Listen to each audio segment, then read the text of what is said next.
Halo, kembali lagi di channel saya Andi Tanang. Terima kasih masih mampir di channel ini. Ada satu polemik yang cukup memantik perdebatan publik ya beberapa hari ini. Itu soal tweetan BEM UI ya. Kalau kita misalnya baca di media itu, jadi BEM UI ini memposting infografis berisi gambar meme yang diunggah melalui akun Twitternya ya, BEM UI Official. Dan dalam keterangannya itu, meme itu diposting itu sebagai bentuk kritik terhadap presidennya ya. Kalau misalnya Anda baca di situ ya, mereka memberikan penjelasannya tentang sebutan the king of lip service yang diberikan kepada Presiden Jokowi. Nah, kita coba baca keterangan atau dalil yang menjadi dasar ya postingan tersebut. Kami ingin mengingatkan beliau, Bapak Presiden kita itu, untuk bisa memastikan perkataan-perkataan yang beliau sampaikan sesuai dengan realita di lapangan. Karena kami melihat banyak sekali kontradiksi antara perkataan beliau dengan apa yang terjadi di lapangan. Jadi dasar dari meme itu dimunculkan sebetulnya adalah ini. Jadi mereka memberikan keterangannya ya. Tetapi kemudian ini menuai polemik ya dan diskusi publik. Bahkan beberapa waktu lalu itu sempat menjadi trending ya di Twitter.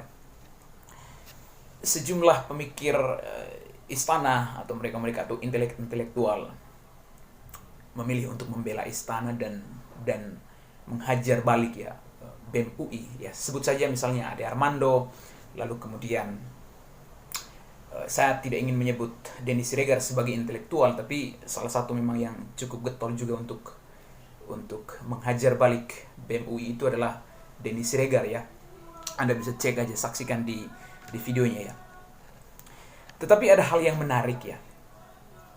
Ketika seluruh perangkat kekuasaan itu termasuk buzzer, termasuk intelektual yang berdiri di belakang kekuasaan mulai kepanasan ya hanya dengan tweetan yang semacam ini. Lalu kemudian mereka mempersoalkan meme yang menurut mereka tidak etis ya. Jadi ketika meme semacam itu dialamatkan ke presiden dan keterangan etis di balik kritikan publik ini tentu juga perlu didiskusikan bersama ya. Jadi apakah memang ada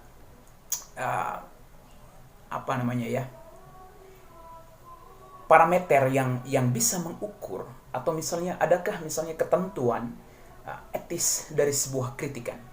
Lalu siapa yang berhak? Apakah kekuasaan bisa memberikan semacam persyaratan etik ketika misalnya publik mengkritis kekuasaan ya, termasuk presiden misalnya. Nah, kita coba cek ya sebelum saya masuk ke keterangan istana misalnya.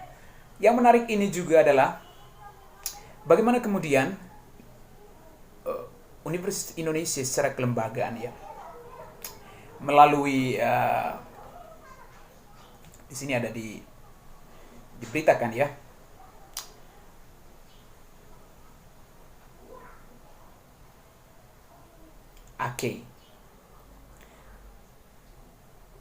Oke, melalui Kepala Biro Humas dan Keterbukaan Informasi Publik UI ya, Amelita Lucia. Jadi pasca meme ini diedarkan lalu kemudian dikonsumsi publik dan menjadi perdebatan publik, UI secara kelembagaan memberikan keterangan ya, dan sayangnya memang keterangan ini lebih cenderung pro terhadap kekuasaan ya. Coba kita cek keterangan UI ya.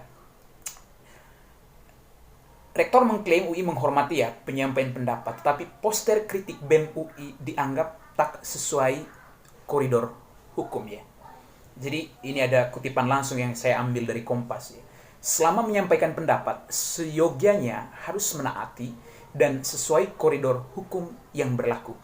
Ya, ujar Kepala Biro Humas dan Keterbukaan Informasi Publik Amelita Lucia. Itu dalam keterangan tertulis pada Kompas ya. Nah, hal yang disampaikan BEM UI dalam postingan meme bergambar Presiden Republik Indonesia yang merupakan simbol negara, mengenakan mahkota dan diberi teks Jokowi, the King of Lip Service. Juga meme lainnya dengan teks, katanya perkuat KPK, tapi kok Undang-Undang ITE revisi untuk merepresi, dan demo dulu direpresi kemudian. Bukanlah cara menyampaikan pendapat yang sesuai aturan yang tepat karena melanggar beberapa peraturan yang ada ya.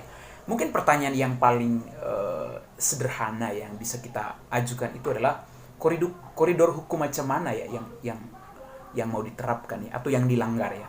Atau misalnya aturan yang macam mana yang dilanggar? Apakah aturan yang diproduksi oleh kampus, ataukah memang aturan yang merujuk pada undang-undang? Lalu ada yang menarik juga, sekelas UI dia tidak mampu untuk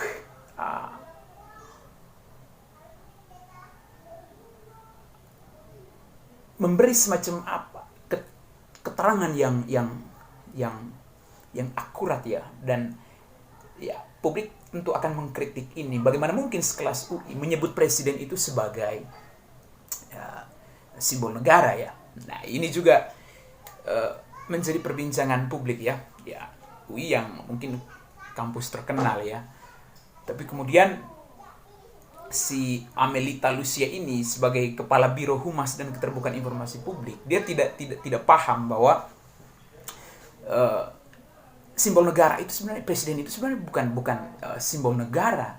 Jadi kalau misalnya kita baca ya penjelasannya itu dalam Undang-Undang 1945 dan Undang-Undang Nomor 24 Tahun 2009 itu, bahwa simbol negara adalah bendera merah putih, bahasa Indonesia burung Garuda dengan semboyan Bhinneka Tunggal Ika. Jadi Anda bisa melihat ya, setelah BEM UI mengkritik kekuasaan, mengkritik Jokowi melalui meme, pihak rektor memanggil, tetapi dengan dalil yang cukup kacau ya. Jadi mereka tidak mampu memberikan keterangan yang setidaknya bisa meyakinkan publik dan juga sivitas akademika sebagai kelompok intelektual misalnya ya. Kenapa kemudian BEM dipanggil, ketua BEM dan juga pengurus BEM-nya dipanggil? Nah, kalau misalnya kita melihat argumentasi yang menjadi dasar pemanggilan ketua BEM UI oleh pihak rektor, itu kan memang sangat kacau. Jadi secara sama-sama yang terbaca di sana sebetulnya ya bukan soal pelanggaran, karena memang mereka tidak mampu untuk memberikan argumentasi atau dalil atau semacam keterangan ya di balik pemanggilan pengurus BEM ya, ketua BEM dan pengurus-pengurusnya itu. Tetapi kita lebih melihatnya itu sebagai ketakutan UI sebagai satu lembaga, institut pendidikan yang seharusnya independen dan memilih oposisi dan mengambil jarak dengan kekuasaan. Nah, pertanyaannya itu adalah kenapa UI justru memanggil para pengurus BEM yang mengkritik kekuasaan, tetapi dengan dalilnya yang tidak jelas, dengan keterangan yang disampaikan ke publik itu tidak jelas, bahkan salah, karena menyebut presiden itu adalah simbol negara, dan itu sudah dikritik habis-habisan oleh beberapa pakar hukum ya. Nah, dengan keterangan yang semacam ini ya, akan muncul beragam persepsi ya soal UI. Adakah misalnya keterlibatan UI sebagai satu institut independen ya, sebagai institut akademik itu dengan kekuasaan, sehingga ketika mahasiswanya itu mengkritik kekuasaan, lalu yang kepanasan itu adalah UI, tidak saja intelektual istana, tapi juga UI secara kelembagaan. Lalu ketika ditanya soal aturan mana kira-kira yang dilanggar, apakah memang itu aturan yang memang dibuat UI sendiri, ataukah memang adalah aturan yang merujuk pada undang-undang ya, tidak dijelaskan secara tuntas di situ. Jadi memang ada sesuatu yang disembunyikan ya. Kita membaca seperti itu. Meskipun UI berdalih sedemikian rupa. Tapi yang terbaca ke publik itu adalah itu, ada ketakutan. Begitupun dengan istana. Setelah kritik itu muncul dan beredar ke publik, ya Jokowi juga memberikan keterangan yang menurut dia ya sah-sah saja, biasa-biasa saja ya. Kalau misalnya mahasiswa untuk mengkritik kekuasaan, mengkritik Jokowi, lalu dia juga menceritakan bagaimana kemudian dia selalu dikritik, disebut sebagai apalah begitu ya. Tetapi kemudian di akhir dia menyinggung soal etika, soal tata krama, soal sopan santun. Jadi memang ini ini juga akan menjadi soal lain ya, ketika misalnya dalam setiap kritik yang diucapkan ke publik, baik oleh Civitas Academica ataupun oleh kelompok-kelompok oposisi kritis, misalnya dari organ-organ gerakan, lalu kemudian pada saat yang sama kekuasaan memberikan semacam syarat-syarat etik dalam sebuah kritik. Jadi tentu ini juga bisa didebatkan ya, apakah memang dalam sebuah kritik yang diucapkan publik untuk menyerang kekuasaan dalam hal ini ya perlu tata krama, perlu sopan santun, ataukah memang hal-hal semacam ini sebenarnya tidak berlaku ya dalam konteks kritik terhadap kekuasaan ya. Jadi konsekuensi dari kekuasaannya memang seperti itu. Nah, yang mesti dibuat oleh kekuasaan dan juga intelektual yang membacking itu cukup memberikan keterangan ya, memberikan keterangan akademik. Istana tinggal beri semacam keterangan akademik ke publik, lalu mengcounter keterangan yang disampaikan oleh UI. Tidak perlu lagi mempersoalkan dengan cara apa UI mengkritik. Dengan cara turun ke jalan ya sah-sah saja, saya pikir ya, sebagai mahasiswa ataupun misalnya organ gerakan atau ada kelompok-kelompok tertentu yang mengkritik Jokowi misalnya dengan cara demonstrasi ya sah-sah saja. Lalu kemudian dengan cara memposting meme, saya pikir itu yang paling efektif ya. Jadi meme itu kan bisa dibaca, pesan yang disampaikan dari sebuah meme itu juga bisa dibaca ya dalam perspektif lain. Tetapi memang kita bisa paham segala sesuatu yang diucapkan oposisi, termasuk kelompok-kelompok mahasiswa progresif atau organ-organ gerakan progresif yang memilih untuk beroposisi dengan kekuasaan, ya di mata kekuasaan dan seluruh pengikutnya dan followersnya, buzzer dan segala macamnya itu ya tetap salah. Ujung-ujungnya bicara soal etika, ujung-ujungnya bicara soal tata krama, ujung-ujungnya bicara soal kesopan santunan seperti yang disampaikan oleh presiden itu sendiri. Jadi kalau kita bicara soal kritik terhadap istana, kritik terhadap kebijakan istana, kritik terhadap Jokowi misalnya yang menurut UI misalnya paradoks dengan apa yang diucapkannya dan apa yang terjadi di lapangan, dan kita menuntut mesti menggunakan sopan santun, tata krama, lalu etika, saya pikir ini juga akan jadi masalah ya. Jadi perdebatan selanjutnya mungkin adalah standar etika atau standar kesopan santunan, standar tata krama dalam sebuah kritik publik itu semacam apa. Dan ya hal-hal semacam ini mungkin akan bisa didebatkan atau bisa dicakapkan ulang misalnya. Tetapi yang paling penting itu adalah dengan beredarnya kritikan BEM UI ke publik, lalu kemudian istana semacam kepanasan, lalu UI secara kelembagaan juga semacam kepanasan, maka kita bisa membaca bahwa memang ada sesuatu yang tidak beres di sana ya. Jadi hanya dengan meme lalu kekuasaan mulai ketar-ketir, UI secara kelembagaan juga mulai ketar-ketir, berarti ada yang tidak beres ya. Logiknya mungkin seperti itu. Lalu ada juga yang perlu kita cermati ulang ya dalam diskusi publik ya, dalam hal ini soal kritik publik terhadap kekuasaan. Dan ketika Anda membaca keterangan dari pihak BEM pasca mereka mengkritik Jokowi itu the king of lip service, akun mereka itu diretas ya, entahlah siapa yang meretas itu. Tetapi kemudian hal semacam ini justru memberikan sinyal ke publik bahwa memang kekuasaan sebetulnya itu anti kritik. Meskipun Jokowi selalu mengucapkan ke publik bahwa memang dirinya tidak anti kritik, tetapi dengan hal-hal semacam ini, ya, yang terbaca ke publik adalah itu. Mau tidak mau, publik akan melihat bahwa memang pemerintahan saat ini, rezim saat ini sebetulnya itu anti kekuasaan.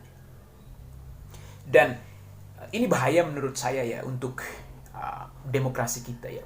Peradaban demokrasi kita, saya pikir akan berjalan di tempat ya. Ketika misalnya mahasiswa atau kelompok-kelompok gerakan yang mengucapkan kritikan ke istana, lalu kemudian efeknya itu adalah teror di internet misalnya ya. Ini juga mungkin akan jadi bahaya dan sekaligus penanda bahwa demokrasi kita saat ini sedang tidak baik-baik saja. Nah, kalau misalnya kekuasaan misalnya ya melihat kritik ini sebagai bagian dari demokrasi dan justru ini adalah salah satu cara untuk merawat demokrasi agar lebih baik ke depannya ya.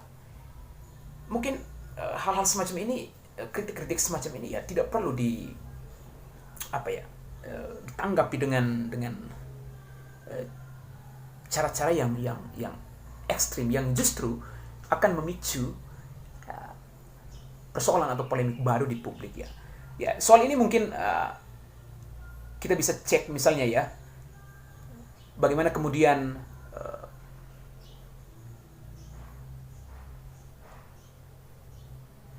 peretasan akun media sosial itu ya terjadi misalnya di Indonesia ya. Misalnya dulu itu pernah ya, salah satunya itu kasus peretasan yang terjadi saat konferensi pers KPK dan ICW ya. Itu soal tidak lolosnya 75 pegawai KPK dalam tes wawasan kebangsaan yaitu. Lalu dan yang terbaru ini kan soal peretasan akun pengurus BEM itu ya, pengurus BEM UI setelah mengkritik Jokowi. Nah, kita sekarang sedang berjuang untuk ya merawat demokrasi. Jadi wacana diskursus publik tetap kita hidupkan, kritik-kritik terhadap kekuasaan tetap kita hidupkan.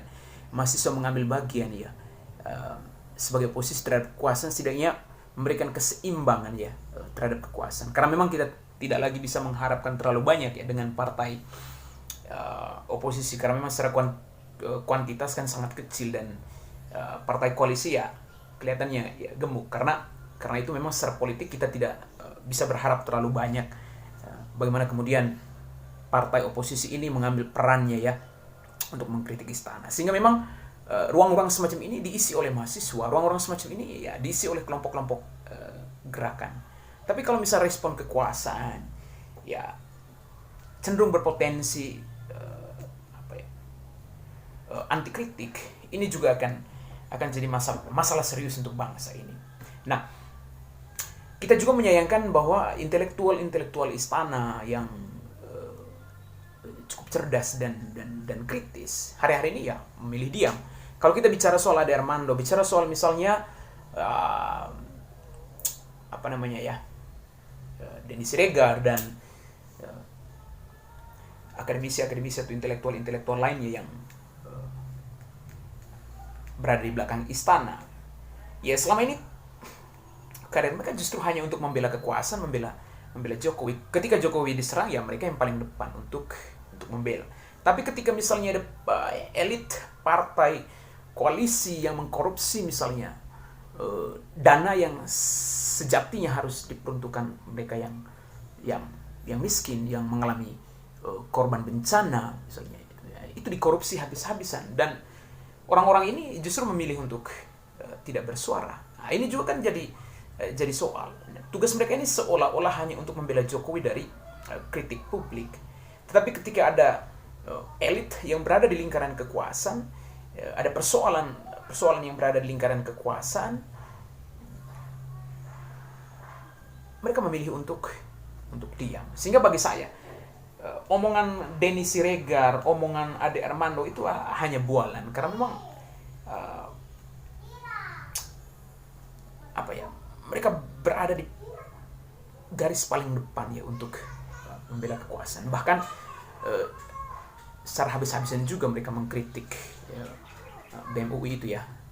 Tapi ya bagi saya orang-orang seperti ini, saya pikir bukannya justru untuk merawat demokrasi kita agar tetap hidup, justru mereka ini justru akan apa ya, mengganggu peradaban demokrasi di Indonesia ya. Sehingga bagi saya sebagai alumni juga ya, pernah menempuh pendidikan di universitas yang sama meskipun bukan di S1 ya. Kita merindukan ada kampus yang kritis, ada mahasiswa yang kritis terhadap kekuasaan, ada kampus yang berdiri independen, bebas, tidak terkontaminasi dengan kekuasaan, lalu kemudian mengambil tugasnya itu sebagai oposisi terhadap kekuasaan.